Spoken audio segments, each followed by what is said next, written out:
Hello everyone! We are excited to announce a major update for our FoMaKo 20SDI, 30SDI, KN28 and KN30A PTZ cameras, the AI tracking feature.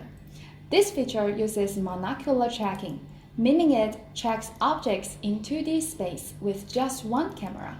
It detects and follows objects, estimating movement and orientation without the need for multiple cameras. Without further ado, let's dive into how this tracking works and go through a step-by-step guide on how to use it. First, let's look at the tracking shortcut keys F1 to F4 on the remote control. F1, disable AI tracking. F2, enable AI tracking.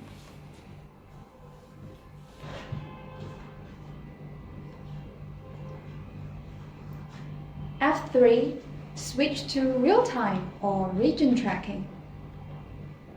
And F4, switch tracking target.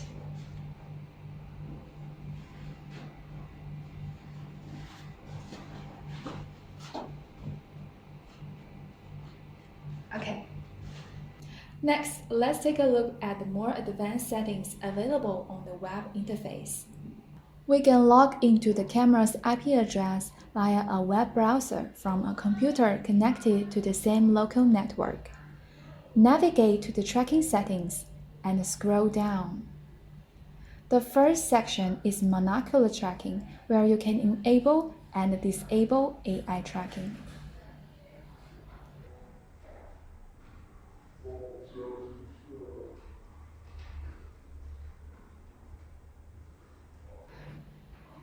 I will explain how to use zoom tracking shortly.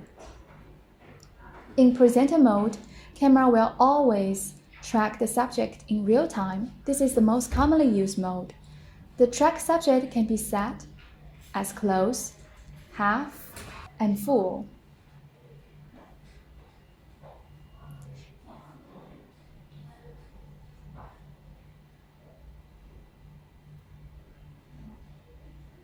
If you enable click track, you can switch the tracking target by simply clicking on different person.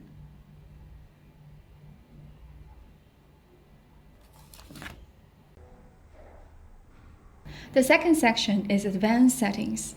If you enable tracking tips, a prompt will appear in the top left corner of the screen whenever tracking is turned on or off.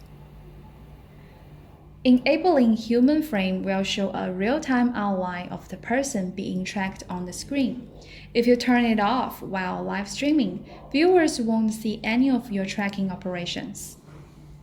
If auto zoom disabled, the camera won't zoom in or out during tracking, allowing you to control the zoom manually with the remote control. Similarly, if auto tilt is disabled, the camera will not tilt up or down while tracking.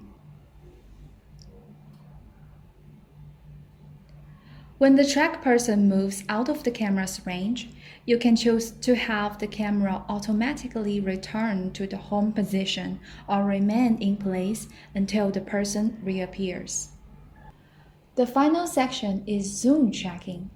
Let's start by setting up the 4 region positions.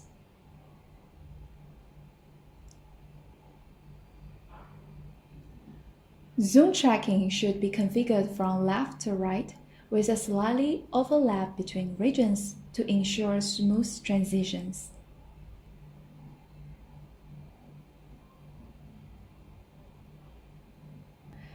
This feature is typically used for tracking in fixed areas, such as a teacher at the front of the classroom.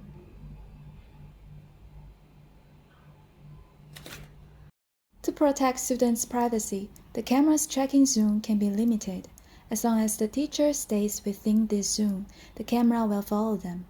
If the teacher steps outside the zoom, the tracking stops, ensuring that students don't appear in the camera's frame.